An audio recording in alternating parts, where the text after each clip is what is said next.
সরাসরি বলছি, বড় হলে অনেকের লোভ একটু বেশি বেড়ে যায়। পরিবারটাকে বাদ দিয়ে যে যার খেলা খেলুক। আমার পরিবারের ও কোনো মেম্বার বলে আমি মনে করি না। আজ থেকে আমি সব সম্পর্ক, শুধু আমি নই, আমাদের রক্ষের পরিবারেরও যারা আছে, মামাটি মানুষের পরিবারেরও যারা আছে, সমস্ত সম্পর্ক ওর সাথে থেকে ছেদ হয়ে গেল। আজ থেকে কোনো রিলেশন আমার ভাই হিসেবে কেউ পরিচয় দেবেন না। ইন্ডিভিজুয়াল নাগরিক হিসেবে আপনারা কেউ কারো পরিচয় দিতেই পারেন, সেটা আলাদা ব্যাপার। তো প্লিজ দয়া করে আমার নামটা ইউজ করবেন না, বিকজ আমি টোটাল ডিসঅ্যাসোসিয়েট করে দিয়েছি আমাদের ফ্যামিলি বন্ডিং, নো রিলেশন। সুতরাং আমাদের দল যাকে প্রার্থী করেছে তিনি আমাদের প্রার্থী। আর যে ভদ্রলোকের নাম আপনারা বলছেন, আমি আপনাদের বলি তার অনেক কাজকর্মই আমার অনেক দিন ধরে পছন্দ নয়।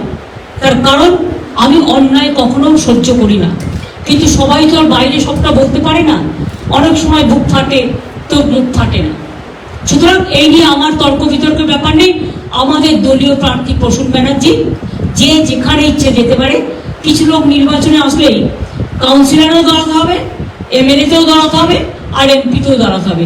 আমার পরিবারের সবাই যদি বলে আমি এমপি ইলেকশনের টিকিট চাই, এমএলএ ইলেকশন টিকিট চাই, তাহলে আমি তো পরিবারতন্ত্র করব। আমি পরিবারতন্ত্র করি না, আমি মানুষতন্ত্র করি। এবং তাই মানুষের পরিবারই আমার পরিবার। আমি সবাইকে বলবো আমার সাথে কোনো সম্পর্ক রাখবেন না। যে আমার সাথে কোনো সম্পর্ক ছিল একদিন, ভুলে যান। আজ থেকে কোনো সম্পর্ক থাকবে না। যে যার স্বাধীনতা নিয়ে যেখানে ইচ্ছে লড়াই করতে পারে।